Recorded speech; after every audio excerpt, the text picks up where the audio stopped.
Bones की अगर मैं बात करूं तो मेरे पास आती है compact bone and cancerous bone. अब मैं बात करता हूं कॉम्पैक्ट बोन की, तो कॉम्पैक्ट बोन एक लौती ऐसी स्लाइड है जिसको आइडेंटिफाई करने में कुछ दिक्कत नहीं होगी। क्यों? क्योंकि ये एच एंड डी की स्लाइड नहीं होती है। कॉम्पैक्ट बोन की जनरली जो स्लाइड आपको देखने को मिलेगी वो आपको एच एंड डी नहीं मिलती। तो एच एंड डी नहीं मिलती तो अलग से ही दिखती है पूरी, तो आप ऐसे ही आइडेंटिफाई कर लोगे, इसमें मैं कुछ ना बताऊं तो भी चलेगा, ठीक है। ये ऐसी आइडेंटिफाई हो जाएगी। जनरली क्वेश्चन यही आता है वाइवा में कि इसे हम लोग क्यों नहीं करते एच एंड डी, क्योंकि एच एंड डी के साथ ये स्टेन तब तक नहीं होगी जब तक मैं इसे डीकैल्सिफाई ना कर दूं, इसका इनऑर्गेनिक कंटेंट उड़ा ना दूं, ठीक है। क्योंकि उसके बिना एच एंड डी इसके अंदर पेनिट्रेट नहीं कर पाएगा, इसलिए हम लोग ऐसी स्लाइड बनाते हैं, ठीक है। वैसे जस्ट उसके लिए तो एक जल्दी से ऐसी थ्योरी देख लेते हैं। होता क्या आपके पास एक इसमें जो हैवर्शन सिस्टम होता है जिसमें आपके पास सेंट्रल हैवर्शन कैनाल है जिसके चारों तरफ आपके पास लैमिले है, जो सर्कल्स है इनका लैमिले कहते हैं। ये याद रखना कि लैमिले और लैक्यूने में कंफ्यूज मत हो जाना। ये लैमिले है, इनके ऊपर लैक्यूने ऑफ सेल्स प्रेजेंट है, ठीक है। लैमिले पे लैक्यूने, ठीक है। और इन दोनों हैवर्शन कैनाल सिस्टम के बीच में आपके पास फोकमेंस कैनाल प्रेजेंट होंगे। उसके अलावा वही है कि आपके पास इंटरनल एक्सटर्नल सर्कमफरेंशियल लैमिने प्रेजेंट होते हैं, कि आपके पास सेल्स ऐसे लाइन में प्रेजेंट है, ठीक है। और आपके पास ये सर्कल्स में जो लैमिने प्रेजेंट है दैट इज आपके पास कॉन्सेंट्रिक लैमिने। और एक लैमिने जो इन सर्कल्स के बीच बीच में प्रेजेंट होते हैं रैंडमली, उन्हें कहते हैं हम लोग इंटरस्टिशियल लैमिने, ठीक है। तो तीन टाइप के लैमिने हैं, इंटरनल एंड एक्सटर्नल सर्कमफरेंशियल लैमिने, मतलब सर्कमफरेंशियल लैमिने एक टाइप, कॉन्सेंट्रिक लैमिने दूसरा टाइप, एंड इंटरस्टिशियल लैमिना तीसरा टाइप, ठीक है। वैसे स्लाइड आइडेंटिफिकेशन इसकी बहुत आसान है। ये आपके पास हैवर्शन केनाल है, उसके चारों तरफ ये आपको लैमिले दिख ही रही हैं, ठीक है। हैवर्शन केनाल है, फिर लैमिले दिख ही रही हैं। ये जो दो आपके पास ये बीच के लेयर देख रहे हैं, ये आपके पास फोकमेंस केनाल की लेयर है, बहुत आराम से दिख रही है। यहाँ पे आप देख सकते हो कि आपके पास इंटरस्टिशियल लैमिले हैं, ठीक है। That's all. Compact layer bone में आइडेंटिफाई करना बहुत आसान है, और अभी एम आइडेंटिफाई करना है पहले, थ्योरी तो आप सब वैसे भी संभाल लोगे। अब अगर मैं बात करूं कैंसलस बोन की, तो कैंसलस बोन आपको ऐसे बनाना है। ये मेरे पास, मुझे याद है कि मेरे पेपर में भी बहुत बार आया था कैंसलस बोन की स्लाइड बना के दिखा, मतलब जो ड्रॉ वाले क्वेश्चंस होते हैं उनमें। तो उसमें आपको क्या करना है कि आपके पास पेरियोस्टियम है, वहां पे आप वही देख सकते हो कि एक छोटे छोटे सेल्स प्रेजेंट है यहाँ पे जो डिफ्रेंशिएट कर रहे हैं इनटू कॉन्ड्रोब्लास्ट, मतलब कॉन्ड्रोब्लास्ट प्रेजेंट है जो कॉन्ड्रोसाइट्स बना रहे हैं, ठीक है। और उसके बाद आगे जाके ऐसे ट्रैबिक्युलर नेटवर्क बनाएंगे, ट्रैबिक्युलर मतलब ऐसे पेनिट्रेशन शो करेंगे। और इसके अंदर पेरियोस्टियम है, और बाहर की तरफ यहाँ पे मतलब, सॉरी, बाहर की तरफ पेरियोस्टियम और अंदर की तरफ यहाँ पे मतलब एंडोस्टियम, ठीक है। और यहाँ पे आपके पास थोड़े थोड़ी जगह ऐसे कॉम्पैक्ट बोन फॉर्मेशन भी होगी, और उसके अलावा आपके पास ऐसे ट्रैबिकुलर नेटवर्क बनेंगे और ऐसे random free form distribution of chondrocytes present होंगे, इंडिकेटिंग कि ये कैंसरस बोन है। कैंसरस बोन की सबसे इंपॉर्टेंट फीचर आपके पास यही है कि कैंसरस बोन के अंदर आपको ये पूरा बोनी मैट्रिक्स देखने को, सॉरी, बोन मैरो का वो मैट्रिक्स देखने को मिलता है, जहां पे आपके पास बहुत सारी ब्लड कैपिलरीज हैं, ये बनाना मत भूलना, बार बार बोल रहा हूँ। और वहां पे आपके पास फर्दर डिस्ट्रीब्यूशन है सारे हिमेटोपोइटिक सेल्स का, ठीक है। एडिपोसाइट्स भी प्रेजेंट होते हैं बोन मैरो में। तो वही आपके पास एडिपोसाइट्स, हिमेटोपोइटिक सेल्स, कैपिलरीज, यहाँ पे आपके पास एंडोस्टियम, ये पेरियोस्टियम, उसमें random distribution of chondrocytes, and compact bone formation भी हो सकती है। ये जो ऐसे प्रोट्रूजन्स बन रहे हैं ये सब आपके पास नोन एज ट्रैबिक्युलर, जिसके कारण आप इसे ट्रैबिक्युलर बोन भी कहते हैं। ये है आपके पास इसकी स्लाइड, बहुत आसान है आइडेंटिफाई करना। ये आपको दिख ही रही है, ये ट्रैबिक्युलर सिस्टम जो पूरा फॉर्म हो रहा है बोन का, और ये जो बीच वाला पूरा एरिया है that is essentially the bone marrow, ठीक है। जिसमें आपके पास हिमेटोपोइटिक सेल्स दिख रहे हैं और बहुत सारे आपके पास एडिपोसाइट्स तो दिख ही रहे हैं। तो ये दोनों स्लाइड्स हैं आपके पास बोन की, याद रखना। बोन बहुत आसान स्लाइड है, आ गए तो बहुत खुश होना। आगे की बात आती है आपके पास, तो तीन टाइप की मसल्स आती है आपके पास, स्केलेटल मसल्स, आपके पास कार्डियक मसल्स, एंड देन आपके पास स्मूथ मसल्स। स्केलेटल मसल्स की slide again one of the most easiest slides में इंक्लूड होती हैं। क्या है? कुछ नहीं है, बस आपके पास एक ऐसे पूरा लेयर ऑफ सिंक्सीशियल लेयर प्रेजेंट होगी। इसमें आपके पास मल्टीपल न्यूक्लियस प्रेजेंट है, द पेरिफेरी है, ये सबसे इंपॉर्टेंट पॉइंट है पेरिफेरी वाला, कि पेरिफेरी पे आपके पास न्यूक्लियस प्रेजेंट है। तो बस, और यहाँ पे आपके पास प्रेजेंट है बहुत सारे लेयर्स ऑफ सेल्स, ठीक है, in the form of cylinder, तो सिलेंडर्स ऑफ सेल्स, और इनके बीच में आर्टीरियल्स। इसी स्लाइड बहुत आसान है आइडेंटिफाई करना, जैसे आपको दिख रहा है सामने रैंडमली आपके पास एक लेयर में ऐसे जो सिलेंडर्स ऑफ सेल्स हैं, वो मसल फाइबर है, स्केलेटल मसल फाइबर है, वो ऐसे प्रेजेंट है, सिंपल, ठीक है, ये है आपके पास स्केलेटल मसल, बहुत आसान है उस हिसाब से, इसे अच्छे से देख लो। बस आपके पास cylinders of the cells present है एक लाइन में।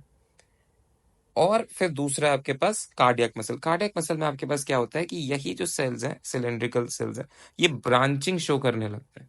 ठीक है, और एक बहुत इंपॉर्टेंट पॉइंट इनमें कि इनमें न्यूक्लियस के चारों तरफ एक हल्का सा एम्प्टी व्हाइट एरिया प्रेजेंट होता है, which is known as perinuclear halo. ये बहुत इंपॉर्टेंट है, सेंट्रल राउंडेड न्यूक्लियस के आसपास आपके पास प्रेजेंट होता है perinuclear halo, perinuclear hello.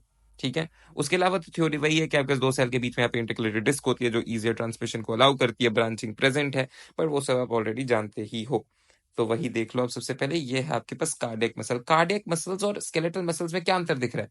यहाँ पे आपको बहुत ज्यादा ऐसे नहीं दिख रही कि ब्रांचिंग है, यहाँ पे आपको उस हिसाब से बहुत क्लियरली दिख रहा है कि भाई ये एक सिलेंडर है, ये दूसरा सिलेंडर है, ये तीसरा सिलेंडर। यहाँ पे ऐसा नहीं है, यहाँ पे बहुत ज्यादा ब्रांचिंग देखने को मिल रही है, तो दैट इज कार्डियक मसल। ठीक है, मैं इसलिए डिफरेंस बता रहा हूँ कि कंफ्यूजन हो सकती है, तो नहीं करानी है। आसान स्लाइड्स है ये सब, तो नंबर लेने ही लेने इन स्लाइड्स में। ठीक है, ये सब भी आती हैं आपके पास अलग से हिस्सों में, लास्ट में भी। फिर अगर मैं बात करूँ स्मूथ मसल की, तो स्मूथ मसल तो ऐसा सेल है जो आपको वो आपको हर टिश्यू में देखने को मिल जाएगा, बहुत सारे टिश्यूज देखोगे।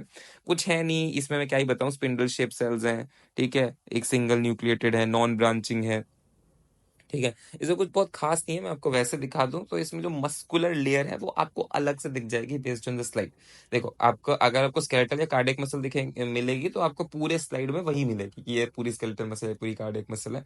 On the other hand smooth muscles आपको अलग से किसी स्लाइड में नहीं मिलेगी, वो आपको किसी ना किसी क्या मतलब किसी और टिश्यू के साथ एक लेयर में प्रेजेंट मिल जाएगी। जैसे अपेंडिक्स की लेयर है तो इसमें म्यूकोजा, फिर सब म्यूकोजा, फिर मस्क्यूलरिस लेयर में आपके पास मस्क्यूलरिस लेयर है। या आपको स्मूथ मसल लेयर है, बस आपको बस random distribution of muscular cells दिखते हैं। ठीक है, बट दैट्स ऑल, आपको इसमें बहुत ज्यादा चिंता करने की जरूरत नहीं है। फिर आगे की बात करूं तो मैं आपके पास बात करता हूँ लिम्फ नोड की। लिम्फ नोड, अभी के लिए मैं सिर्फ लिम्फ नोड कवर कर रहा हूँ, आगे आने वाली वीडियोस में हम लोग सारे के सारे जो लिम्फोइड टिश्यूज हैं वो कवर करेंगे, और लिम्फोइड टिश्यू काफी कंफ्यूजन शो करते हैं। ठीक है, तो अभी एक बेसिक लिम्फ नोड समझ लो, बाकी जाके हम लोग spleen, lymph node and thymus सब कवर करेंगे। ठीक है, तो इस पॉइंट पे अभी ये सुन लो ध्यान से। इसमें आपके पास बेसिक जो दिखेगा भी और जो मैं आपको थ्योरी भी बताऊं वो है यही कि आपके पास एक बाहर कैप्सूल प्रेजेंट है। कैप्सूल के असर ऐसे आप अंदर ट्रैबिक्यूलर शो कर रहे हैं इनटू द लिम्फ नोड। और इन ट्रैबिक्यूलर के आसपास एक जो बहुत इंपॉर्टेंट चीज है कि ये कैप्सूल है, कैप्सूल के नीचे सब कैप्सुलर साइनस, और ट्रैबिक्यूलर के आसपास सब ट्रैबिक्यूलर साइनस, ये बहुत इंपॉर्टेंट है। ठीक है, कैप्सूल, सब कैप्सुलर साइनस एंड सब ट्रैबिक्यूलर साइनस प्रेजेंट है। उसके आगे आपके पास यहाँ प्रेजेंट होंगे ऐसे सर्कुलर लेयर में बहुत सारे नोड्यूल्स। ठीक है, तो ये आपके पास जर्मिनल सेंटर्स हैं, जो आपके पास लाइटर और बड़े बड़े न्यूक्लियस हैं वो जर्मिनल सेंटर्स हैं। उसके चारों तरफ आपके पास ऐसे डिस्ट्रीब्यूशन ऑफ lymphocytes present है, which is the entire mantle zone of the lymphatic nodules, जो ऐसे nodules present होंगे जनरली ट्रैबिकुलस के बीच में, ऐसे nodules present होते हैं।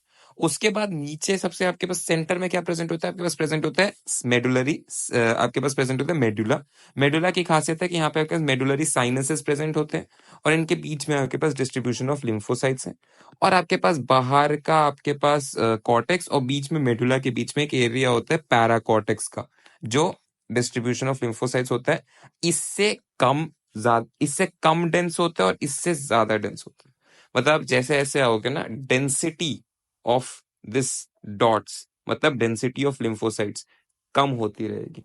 यहाँ पे बहुत ज्यादा डेंसिटी होगी, यहाँ पे उससे कम होगी, और यहाँ पे और कम होगी।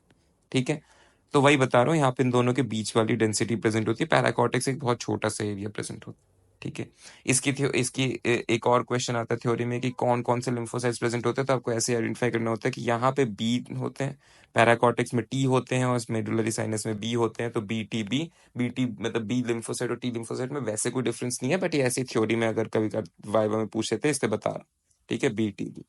अब अगर मैं आगे की बात करूँ तो यहाँ पे लिम्फोसाइट की ऐसी कुछ साइट दिख रही है, ये दिख रहा है आपके पास कैप्सूल, ये दिख रहे हैं आपके पास ट्रैबिकुलर जो अंदर जा रहे हैं। ठीक है, अब आप ये देख सकते हो कि ये कैप्सूल और इसके बीच में ये आपके पास सब कैप्सुलर साइनस, ये ट्रैबिकुलर और इसके बीच में आपके पास सब ट्रैबिकुलर साइनस दिख रहा है, बहुत आराम से दिख रहा है। ठीक है, ये सब ट्रैबिकुलर साइनस। और यहाँ पे आप इन दोनों ट्रेबिकुलर के अगर बीच में देखो तो ये आपके पास प्रेजेंट है लिम्फेटिक नोड्यूल, ये आपके पास प्रेजेंट है लिम्फेटिक नोड्यूल। तो ऐसे आपके पास लिम्फेटिक नोड्यूल दिख जाएंगे आराम से, ठीक है। इस स्लाइड को अच्छे से समझ लो क्योंकि इसी के बेसिस पर स्प्लीनोथाइमस और अच्छे से समझ पाओगे, ठीक है। कैप्सूल, ट्रेबिकुलर, सब ट्रेबिकुलर साइनस, सब कैप्सुलर, सब ट्रेबिकुलर साइनस, सब कैप्सुलर साइनस, ये आपके पास लिम्फेटिक नोड्यूल, ठीक है। फिर आपके पास यहाँ पे आएगा करीब पेरी पैराकॉर्टेक्स और उसके नीचे आपके पास प्रेजेंट होगा मेडुला। बट आइडेंटिफिकेशन इसी पॉइंट से आप कर पाओगे लिम्फ नोड की, ठीक है। ठीक है, अभी के लिए मैं इतना बता दूं कि ऐसा कोई भी स्लाइड जिसमें आपके पास बहुत सारे वायलेट कलर डॉट दिख रहे हैं, इसका मतलब वो लिम्फेटिक सिस्टम से बिलोंग करेगा। और उसके बाद जो फीचर्स अभी मैंने बताया वो प्रेजेंट है तो लिम्फ नोड, और कोई फीचर्स प्रेजेंट है तो हम लोग डील करेंगे इन स्प्लीन एंड थाइमस। इन्हीं सब में फिर नंबर मिलते हैं। आपके पास बेसिक याद रखना है कि आपके पास दो टाइप के एसिनस है, म्यूकस एसिनस और सीरस एसिनस। सीरस एसिनस में आपके पास जो सेल्स है वो पिरामिडल सेल्स हैं, बड़े बड़े सेल्स हैं, लार्ज सर्कुलर न्यूक्लियस है इसमें, और इनका जो बीच का ल्यूमेन है जैसे आप देख सकते हो बहुत छोटा है, ठीक है। On the other hand mucous acinus को ड्रॉ करने वाली बात करूं तो यहाँ पे आपके पास ट्रंकेटेड पिरामिड सेल्स है, मतलब जैसे पिरामिड है इसे काट दो तो ये ट्रंकेटेड सेल्स है। तो आपके पास ऐसे कुछ बनेगा कि ये आपके पास ये है एसिनस, यहाँ पे ऐसे ट्रंकेटेड पिरामिडल सेल्स जिसका बेजल न्यूक्लियस है, बेस में ऐसे न्यूक्लियस फैला हुआ है, बस बेजल न्यूक्लियस है। और इनका ल्यूमेन आप देख सकते हो कि बहुत बड़ा है। इनका न्यूक्लियस जो है वो बेजल न्यूक्लियस, ऐसे चपटा सा बेजल न्यूक्लियस है। ऐसा क्यों है? जैसे कि मैंने आपको पीछे कॉर्पोरेट सेल में बताया था, सिमिलर कुछ रीजन है कि म्यूकस एसिनस में यहाँ पे म्यूकस एक्यूमुलेट होंगे, और जब मैं अल्कोहल से वॉश ऑफ करूंगा तो श्रिंक करेंगे सेल्स, और ये लाइटर भी दिख रहे हैं क्योंकि म्यूकस वाले जो पूरे ग्रैन्यूल्स हैं वो सब वॉश ऑफ हो गए ड्यूरिंग अल्कोहल वॉशिंग, इससे लाइटर दिखेंगे as compare to the serous acinus, ठीक है। तो ये आपके पास म्यूकस एसिनस है, आपके पास सीरस एसिनस। एक इंपॉर्टेंट फीचर जो इनके बीच में होता है, जो अगर आप बोल दोगे तो नंबर मिलेगा, ड्रॉ कर दोगे तो नंबर मिलेंगे, वो है सीरस डेमिल्यून का। क्या है ये डेमिल्यून? मतलब आधा चांद। तो आपके पास म्यूकस एसिनस है, वही सेम फीचर्स म्यूकस एसिनस वाले, ट्रंकेटेड पिरामिड विद बेसल चपटा न्यूक्लियस, और यहाँ पे आपके पास ऐसे सीरस सेल्स प्रेजेंट होंगे एक पॉइंट पे, एक साइड पे। अब ये क्वेश्चन आता है कि अलग से ऐसे सीरस डेमिल्यून क्यों प्रेजेंट है एक साइड ऐसे चिपके हुए? वो इसलिए प्रेजेंट है कि हुआ यही है कि आपके पास अल्कोहल में वॉश करते समय सीरस सेल्स प्रेजेंट थे, बट हुआ क्या कि जब मैंने अल्कोहल में वॉश करा तो म्यूकस सीरस सेल्स एक साथ साथ थे, फिर ये पूरा ये मतलब चपटे हो गए, श्रिंक कर गए, तो इनके श्रिंकेज के कारण सीरस सेल्स बाहर निकल गए, तो वो बन जाते हैं आपके पास सीरस डेमिल्यून, ठीक है। तो यही है आपके पास पिक्चर, आपको यही बनाना है कि आपके पास आपको दिखाने म्यूकस एसिनस दिखाने, ऐसे सीरस एसिनस दिखाने, म्यूकस एसिनस दिखाने, सीरस एसिनस दिखाने। ये आपको दिख रहा है कि यहाँ पे हम लोग ने सीरस डेमिल्यून बनाया है। उसी के साथ साथ फाइब्रोसाइट्स तो बनाए होंगे, बीच में कहीं पे भी है कैपिलरीज हैं, एडिपोसाइट्स हैं, और बीच में आपके पास इंटरस्टिशियल कनेक्टिव टिश्यू है जहाँ पे आपके पास डक्ट्स प्रेजेंट है, जैसे इंटरलोब्युलर डक्ट, एक्टोलोब्युलर एक्सक्रीटरी डक्ट, एंड यहाँ पे भी आपके पास कहीं स्ट्राइटेड डक्ट प्रेजेंट होगा, ऐसे करके डक्ट्स प्रेजेंट है, ठीक है। ये है आपके पास slide of mixed salivary gland. अलग से आपके पास serous acinus, mucous acinus identify होते हैं, जैसे कि मैं आपको यहाँ पे दिखा सकता हूँ कि ये सब आपके पास म्यूकस एसिनस है। कैसे आइडेंटिफाई करा? लाइटर है, ये देख रहे हो, ये आपके पास डार्कर एरिया है, आपके पास लाइटर एरिया है।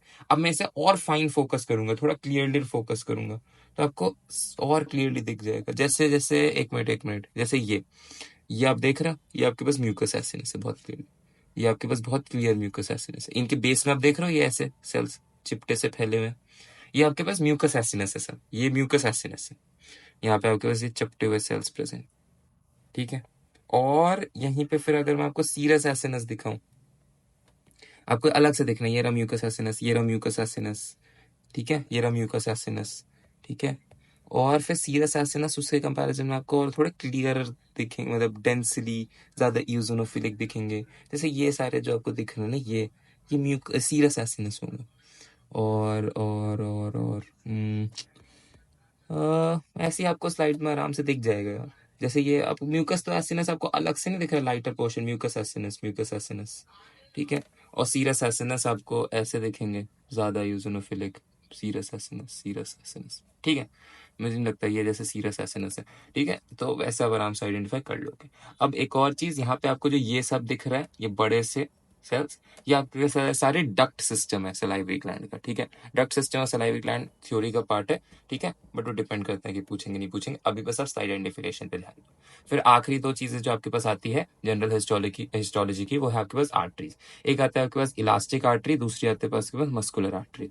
इलास्टिक आर्टरी की बात करूँ तो इलास्टिक आर्टरी सबसे पहले तो एक बहुत ऐसे बताऊं तरीका, ये तरीका बहुत क्लियर तरीका नहीं है, बस एक आइडिया देने के लिए है। इलास्टिक आर्टरी बड़ी वाली आर्टरीज होती हैं सारी, ठीक है। तो जनरली आपको इसका पूरा ल्यूमेन दिखेगा नहीं 10x पे, या आपको थोड़ा सा आधा मतलब पोर्शन दिखेगा, जैसे ये आपको दिख रहा है इलास्टिक आर्टरी, ठीक है। पर इस बेसिस पे आइडेंटिफिकेशन मत करना, मैं बस ये बता रहा हूँ कि ऐसा एक शॉर्टकट तरीका है, बट इसके बाद कंफर्मेशन जरूर लेना। कंफर्मेशन क्या क्या है? इलास्टिक आर्टरीज में आपके पास एंडोथीलियम के बाद एक इंटरनल इलास्टिक लैमिना है, जो बहुत सॉरी इंटरनल इलास्टिक लैमिना जो आपके पास प्रेजेंट है इलास्टिक आर्टरीज में, वो आपको क्लियरली नहीं दिखता है, ठीक है, आपको क्लियरली नहीं दिखता है। On the other hand muscular artery में आपके पास इंटरनल इलास्टिक लैमिना बहुत क्लियरली दिखता है, ठीक है। आपके पास मस्कुलर मसल सेल्स प्रेजेंट है और यहाँ पे बहुत ज्यादा elastic elastic tissue elastic elastin layers present है, ठीक है, बहुत ज्यादा इलास्टिक सेल्स प्रेजेंट है, ठीक है। तो वही आपके पास ट्यूनिका इंटीमा, ट्यूनिका मीडिया बीच में, जिसके अंदर बहुत सारे इलास्टिन फाइबर्स प्रेजेंट है, और यहाँ पे आपके पास ट्यूनिका एडवेंटिशिया बाहर, जहाँ पे आपके पास वैसोफेसोरम प्रेजेंट है, ठीक है। तो ये है आपके पास इलास्टिक आर्टरी, ये इलास्टिक आर्टरी। यहाँ पे आप देख सकते हो इतने ज्यादा इलास्टिक लेयर्स हैं, इलास्टिन के फाइबर्स हैं कि आप आइडेंटिफाई नहीं कर सकते कि यहाँ पे कोई अलग से इलास्टिन लेयर है। मैं क्या बात करूँ, आप जैसे ही मैं मस्कुलर दिखाऊंगा आप तुरंत समझ जाओगे, ठीक है। आप यहाँ पे अलग से इंटरनल इलास्टिक लामिना को आइडेंटिफाई नहीं कर सकते, बहुत सारे इलास्टिक फाइबर्स हैं, और यहीं पे आपके पास मसल्स भी डिस्ट्रीब्यूटेड हैं होंगे बीच बीच, ठीक है। ये आपके पास इलास्टिक आर्टरी है। मस्कुलर आर्टरी में ऑन दी अदर हैंड आपको अलग से internal elastic lamina, external elastic lamina दिखेगा, और ये आपके पास मस्कुलर लेयर है, वही tunica intima, tunica media, tunica externa है। ये देख रहे हो, बहुत अलग से आपको इंटरनल इलास्टिक लामिना दिख रहा है, ये पूरा देख रहे हो इंटरनल इलास्टिक लामिना है, ठीक है। मसल्स प्रेजेंट है, tunica media, tunica intima, tunica media, और यहाँ से पीछे ट्यूनिका एडवेंटिशिया प्रेजेंट होगा। मेरे ख्याल से ये क्लियर है। इसके साथ साथ हम लोग जनरल हिस्टोलॉजी पूरी कवर करते हैं। लास्ट पॉइंट पे रिवीजन के लिए बहुत अच्छा है, सिंपली बस एक बार जाके देख लो। मैं दोनों चीजें दिखा रहा हूँ, डायग्राम कैसे बनाना है, दिखती कैसी हैं। अगर आपने दोनों चीजें कर ली, हिस्टो में मैं आपको गारंटी दे सकता हूँ आपको अच्छे नंबर मिल जाएंगे, ठीक है। क्योंकि ज्यादातर नंबर आपको कैसे मिलते हैं कि आपको ऑस्पी में आइडेंटिफाई करना है, और आपको आइडेंटिफाई करना है जब आपको स्लाइड मिलती है, और फिर आपको ड्रॉ करके अच्छे से दे देना, ठीक है। आपके साथ साथ उसके साथ साथ ये जो डायग्राम्स हैं, ये सब डायग्राम पेपर में भी आते हैं, थ्योरी पेपर में भी 5-5 नंबर के, इसलिए अच्छे से देख लो डायग्राम कैसे बनाना है, स्लाइड कौन सी है, आइडेंटिफाई कैसे करना है, ठीक है। That's all, thank you.